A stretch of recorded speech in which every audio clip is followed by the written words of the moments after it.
This is BBC Newsline. I'm Tara Mills. Tonight's headlines. The Chancellor raises taxes and says ordinary people will have to pay a little bit more. The Secretary of State describes the budget as good news for Northern Ireland. She's choosing growth, she's choosing fairness, she's choosing support for businesses, but above all to help families with the cost of living crisis. But the Finance Minister, John O'Dowd, says Rachel Reeves has got it wrong. I'm not arguing against tax revenue being collected, but it has to be done in a fair and equitable way. And those with the broadest shoulders should carry the biggest burden when it comes to tax revenue being collected from the general public and from workers. I don't think the Chancellor's got it right in this budget. We have analysis from our experts and have also been finding out if people think the tax rises are worth it for better benefits. Freezing is effectively an increase in tax whenever we get to that new tax year. So that takes money out of people's pockets. We're just kind of on the bracket where we're not entitled to earn any sort of universal credit or any benefits to help us out. I'm live in London, where I've been getting reaction to today's developments from our MPs and business leaders. Also on the programme, the son of Sinn Féin MLA Carol McKillen is accused of being involved in damaging the portrait of a former DUP Lord Mayor of Belfast. The race for local football's Irish League title is starting to take shape, with action and reaction from the latest round of games. And it's been a cloudy day with outbreaks of rain. Will it improve for tomorrow and the rest of the week? I'll have your details shortly.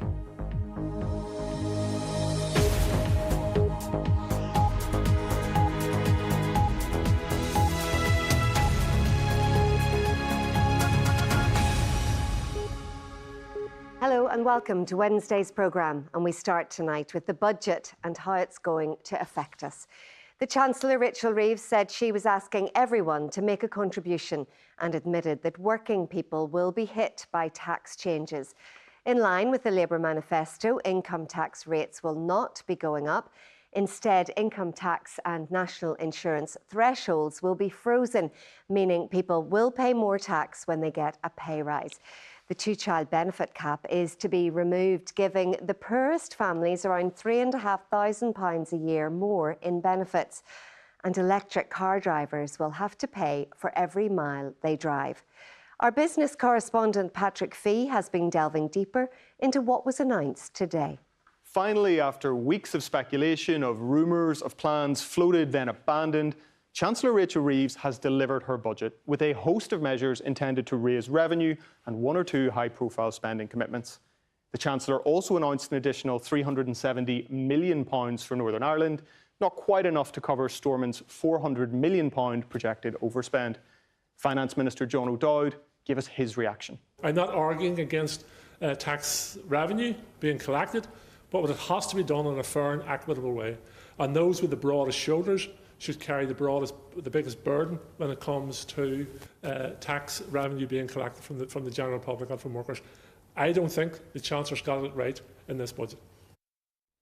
The Chancellor's main tax announcement was that the freeze on income tax and national insurance thresholds will now last until 2031, meaning UK taxpayers will hand over an additional £8 billion to the Treasury.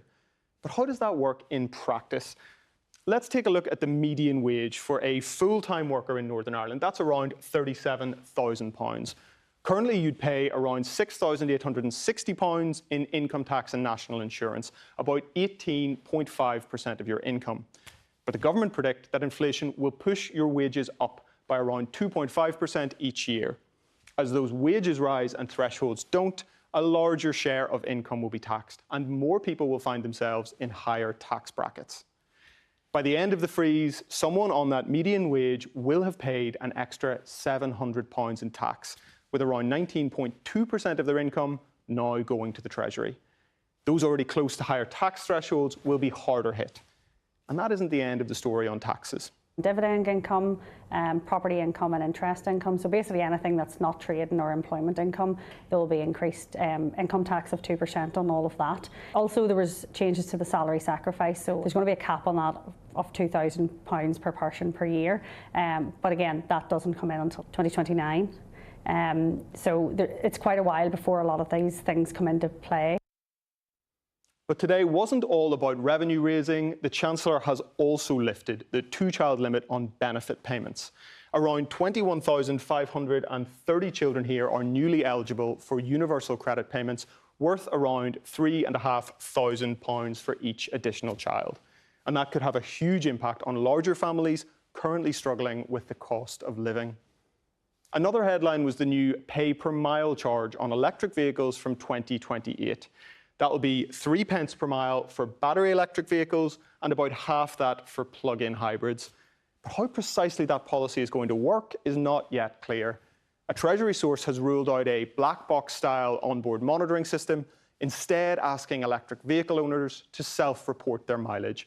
No detail yet on how compliance would be policed or what the implications would be for motorists who do much of their driving away from UK roads, a particular issue for those living in border areas. With that policy, as with many parts of this far-reaching budget, it could be a while before the rubber meets the road. Patrick Fee reporting. Well, the Chancellor told the Commons today that the two-child benefit cap had pushed thousands of children into poverty. It will be lifted in April.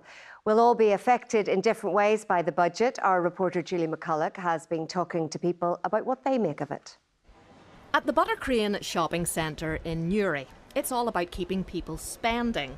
So the Chancellor's decision to freeze tax thresholds, the point at which you start to pay tax or tip into paying a higher rate of tax, is a bit of a concern. Freezing is effectively an increase in tax whenever we get to that new tax year. So that takes money out of people's pockets, which is never good for retail.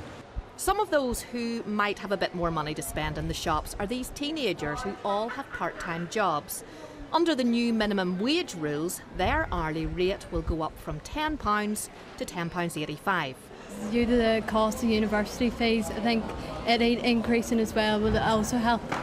Only getting £10.85, it is a difference, but... And car insurance. And car insurance and getting a car, and it's just all really expensive as well.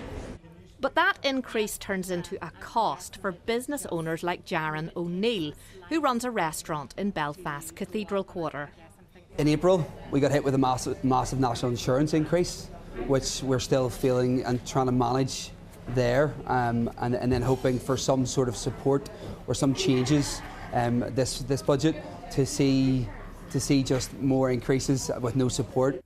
Faye Perry would have liked to have seen a bit more support for working families like hers. We're just kind of on the bracket where we're not entitled to earn any sort of universal credit or any benefits to help us out. It was better news for others, with the confirmation that the two-child benefit cap would be going. I know myself, I would, if I wanted to have another one, I could possibly do that now without the strain of financial reasons. Looks nice, I like the colours on it. At Cookstown Library's Knit and Natter group, the main focus was on pensions, which are going up by 4.8%. If they give us a rise in the pension, sure, what's no point of taking it off us and other things. Sure, it's eaten up with your expenses and stuff like that. Unfortunately, we'll lose it in the tax man. I'll come and take it away. There are many more changes than this on the cards, but none comes into effect until April next year, which should give people plenty of time to figure out exactly how they might be impacted. Julie McCulloch, BBC Newsline. Well, let's get the view from Westminster now from our political correspondent, Jane McCormick. We heard what people think there, Jane. What about our politicians? What have they been saying? Well, Tara, it's fair to say the MPs I've spoken to aren't exactly glowing about this. Now, leave to one side the end of the two-child benefit cap, which all of the parties in Northern Ireland did support. There was a real focus today about how much additional money Northern Ireland would be getting because of that financial straitjacket we know the executive finds itself in. John O'Dowd, the finance minister's view, we know pretty pessimistic. My report today looks at how political developments here have unfolded, and as you'll hear, there was that awkward moment where the budget documents were published online early before the Chancellor had even said a word. Early morning, Labour's critics in the farming sector rolled into Westminster, still digging in against last year's bad news budget. But would this year's be any better? Rachel Reeves started her day putting on a brave face. Chancellor, how can voters trust you? She then rolled into Parliament ready to go, but before getting down to business, first another uncomfortable moment for this government. It is my understanding that the Office of Budget Responsibility's Economic and Financial Outlook was released on their website before this statement. This is deeply disappointing and a serious error on their part. Blunder aside, budget digested, business leaders began casting their verdict. They are in a doom loop. They can't continue to budget this way, to spend more money than they've got, to continue to tax businesses more and to continue to tax people more, because actually those thresholds being held as well, that's going to hit hard-working people on the ground too. So in one way it seems like they're giving a little, for example with the 50p increase, but another way it's being taken away. As for the extra money coming our way from the Treasury, some of our MPs are less than impressed by today's offer. The problem is spendthrift Stormont has already spent it because they're already 400 million overdrawn. So that money's gone in terms of making a real impact, and very disappointing that nothing to meet the PSNI's needs, nothing to meet the data costs, nothing to meet the shortage in officers. Even with extra cash, this former health minister fears there will be a financial bun fight ahead.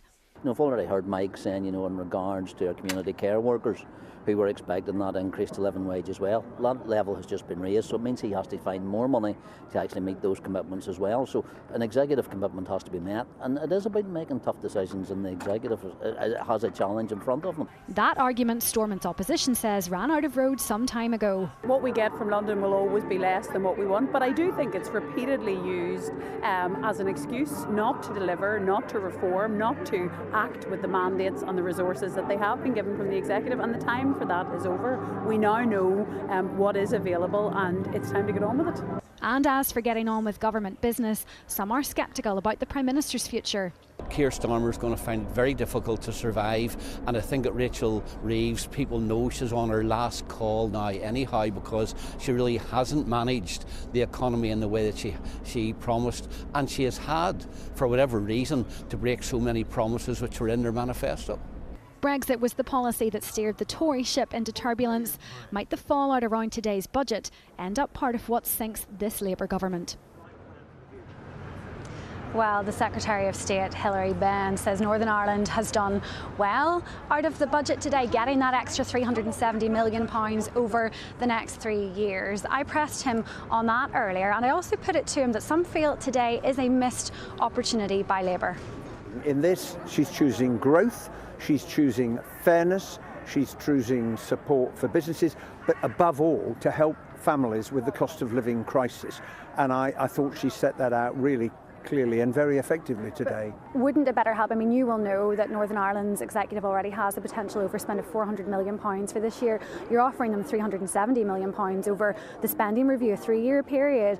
It's not going to be enough. Well, they've had a record settlement over 3 years. They've had £1.7 billion extra over the last 2 years. They're going to get this extra £370 million. All governments have to live within their means. And I welcome what John O'Dowd said at the weekend when he said to his colleagues, we need to think about revenue raising, because it's always open to the executive. But they never want to seem to take the hard choices. And do you think by giving them a smaller amount of money today than they might have liked, is that a deliberate decision in saying, no, you do have to look at revenue raising? Would you like to see them looking at water charges? It's up to them to make that decision. But if the executive says we haven't got enough for all the things that we want to do, then the answer is in their own hands if they're prepared to take the decisions to raise revenue. And are you really confident that what Rachel Reeves has set out today is an opportunity for growth? Because there are those businesses telling us today this is a missed opportunity.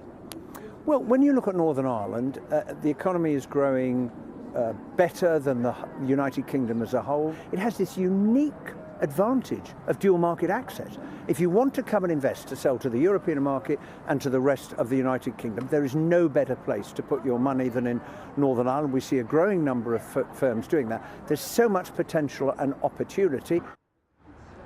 Jane, what's your assessment then of where all of this leaves us in terms of Stormont's finances?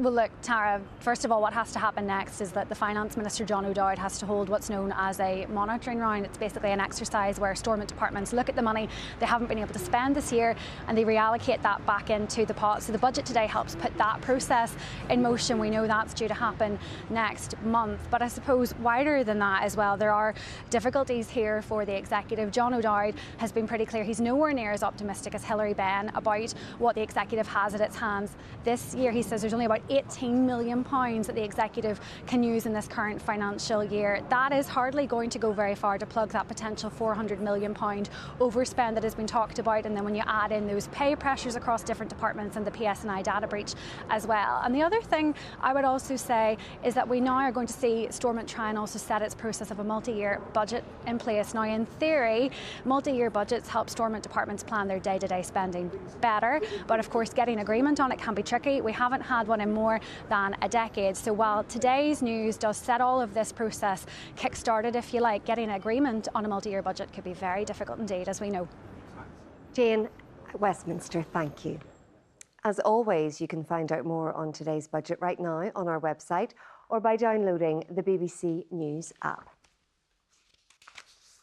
Now, some of today's other news, and this is a portrait of former Belfast Lord Mayor Wallace Brown from the DUP.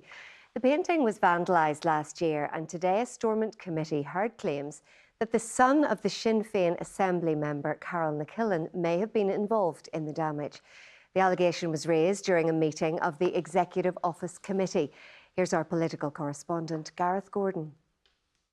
Take one portrait of a DUP Lord Mayor. Stir in a growing intrigue about who may have damaged it during a function at Belfast City Hall last year, and draw your own conclusions. Yesterday we heard this claim in the Stormont Assembly. Mr Speaker, there is an attempt here by Sinn Féin to cover up the fact that one of their sitting MLAs, their son, attacked a portrait of a former Lord Mayor of this city. I have a couple of things we'd like to raise at this stage. Today at a Stormont committee, names were finally named. What I want to ascertain is if Miss Cullen wants to make a declaration of interest at this stage, due to the interest that is around this issue regarding her son has been named on social media as being involved in the damage of that portrait. This was a reference to the Sinn Féin MLA Carol McKillen and her son Nisha, seen here at his graduation. He's a well-known Irish language activist. We already know a Sinn Féin employee resigned over the incident, which was investigated as a hate crime, and that the Public Prosecution Service said this week there was no reasonable prospect of a conviction as key gaps remained in the available evidence. But should the MLA, who is also Stormont's principal deputy speaker, have declared an interest when the incident was raised at a committee meeting last October? This was her response. First of all, Timothy, my name's Nick Killen, and you know it, so I just asked you to respectfully address me by my name, okay? I've nothing to declare, absolutely nothing to declare. I'm here to scrutinise in front of us today draft legislation affecting victims and survivors, and that's what I'm here to do today. I have no interest to declare at all on behalf of myself or anyone else. Attention then turned to the Sinn Féin Junior Minister Aisling Riley, who was at that function in Belfast City Hall last year. I have a responsibility to answer to this committee. Junior Minister, you received an invitation as Junior Minister to attend that event, is that correct? I can confirm, Chair, that I attended the event as a Gaeilgeoir and as a West Belfast MLA. Can you answer the question, did you receive an invitation to attend as Junior Minister? Chair, the Badgerin, I attended the event as a Gaeilgeoir and as a West Belfast MLA. The record will reflect. I did not attend the event as Junior Minister. One of the reasons that a prosecution for this criminal damage was not secured was because we did not have a list of attendees. I believe, Chair, that might be in the possession of the Executive Office and received by the Junior Minister, and I want clarity, was that provided to the police during the police investigation? We may not have the full picture yet. This is far from over. Gareth Gordon, BBC Newsline, Stormont. A Sudanese woman whose house was daubed with racist graffiti has said she will not leave her home in Londonderry. The The words "locals only" alongside a crosshair symbol were sprayed overnight on the property where Hala Ahmed and her husband live with 2 of their 4 children. Police are treating the attack in the Fountain estate as a racially motivated hate crime. The family moved to the area last December when they arrived in Northern Ireland. It gave me the feeling that we are targeted now, and really we just want to live in peace, you know, nothing else. Just live in peace. It made me really very angry and keep on wondering since then, why? We didn't do any wrong to anyone, and even people, our neighbors, and they were so nice to us. I don't know who did this. They've been an asset to the community. I can't understand why anyone would write locals only on a wee 2-bedroom flat, which they really, really were entitled to. I don't get it, because the Fountain, to me, we always portray an open door policy. Now it's time for sport, and local football's league title race is really starting to take shape. Stephen is here. Hi, Stephen. Hi, Tara. Yes, it is. And unbelievably, we're not even quite at the halfway stage of the Sports Direct Irish Premiership. But the race for the league title is getting very, very competitive. The champions are Linfield, of course, and they've made up ground thanks to a victory last night over Crusaders. But it's Larne, the 2023 and 2024 winners, who top the table. They leapfrog Coleraine thanks to a 2-1 win on the North Coast. Thomas Kane reports. Larne have been trying to go about their business quietly this season. Great ball in, and it's an opening goal. But this was very much a statement victory. And pulled back brilliantly. Oh, and it's a beautiful finish. We came down here with a game plan, understanding the Coleraine are a really good side, understanding that you have to spend a bit of time out of possession against a team that likes to play football. But I thought to a T, they carried out the game plan to perfection. I thought they were excellent at it from start to finish. You can take it and beat, but the manner of defeat was unacceptable, really. And there's collective responsibility there. We were just weak in certain periods of the game, which is extremely disappointing. Linfield are lurking. Chris McKee with the winner against Crusaders. The hardest thing in sport probably life is to keep being successful. When you've been successful, to get that mix, to get that balance. When players leave, you lose a little bit of know-how and experience. But the others who come in, certainly tonight and Saturday, when they do get their opportunity, they have to grasp it. League titles aren't handed out in November, but it's already getting tight at the top of the table. Thomas Kane, BBC Newsline. Yes, a long way to go. Now, one of the most famous names in world rugby has travelled from his home in New Zealand to pay a personal tribute to the Donegal-born captain of the first All Black squad. Former New Zealand skipper Sean Fitzpatrick said the legacy left by Dave Gallagher endures to this day. With the story, here's our Northwest reporter, Kieran Turish. It was a special ceremony in Dave Gallagher Park in Ramelton in County Donegal as many gathered to honour a giant of the game. Dave Gallagher emigrated with his parents in 1878 to New Zealand. His rugby prowess became apparent as he rose to become the captain of the first New Zealand team to be known as the All Blacks. A captain of the legendary team from the 1990s said Dave Gallagher's legacy endures today. What he instilled in that All Black jersey in terms of the humility, the legacy is so important to us. The legacy of the jersey is more intimidating than any opposition, and that's because of Dave Gallagher. He started that. As part of this ceremony, some New Zealand soil was gifted to Donegal and has been placed in the park. It's regarded as sacred in Maori culture. Soil from here will now be laid in Eden Park, the home of the All Blacks, along with some from Dave Gallagher's grave in Belgium. He died 108 years ago at the Battle of Passchendaele during the First World War. We are very proud of the legacy of Dave Gallagher, and it's great that to see New Zealanders come here to honour his legacy as well. And it's great for tourism, of course. For those who are real rugby fans, there is no All Blacks without Dave Gallagher. Ramelton, small little town. Dave was probably an ordinary guy coming from this little town here, and he's been a legend over the world.